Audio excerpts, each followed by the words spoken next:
everyone, I'm back on Seaport Mike's Automotive. As you can see, it got night. You know, the daytime saving, like, you know, the time change and went back.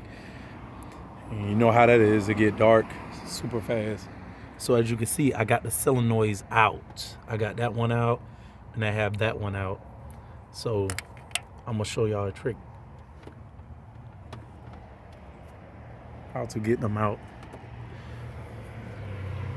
So what you want to do is around this perimeter, like around these solenoids, what you want to do is soak them with WD-40. Soak them around the solenoids and let it soak for a good little minute. It help it come out, because most of the time these solenoids be popping and breaking off, as you can see over here. So what I had to do is punch a hole in the top of it like that with a Phillips screwdriver, and that's where you could twist it left or counterclockwise and pull it straight out, and they'll come right out with no problem.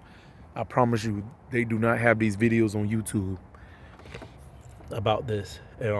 Like I said, a 10 millimeter bolt it hold down. This one came out fairly easy. I had to twist a little bit, and I did soak it.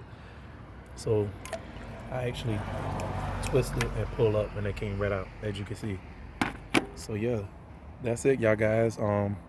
Everything is reversal, and procedure is putting everything back together.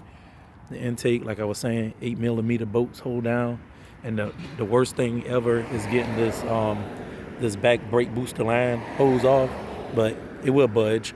Trust me, just pry it off and it'll come right off. That's it. Anyone can do this in front of and right in their driveway with no problem. That's it, y'all guys. Just let me know if I miss anything. Link it down below. See me on the next one. All right, bye.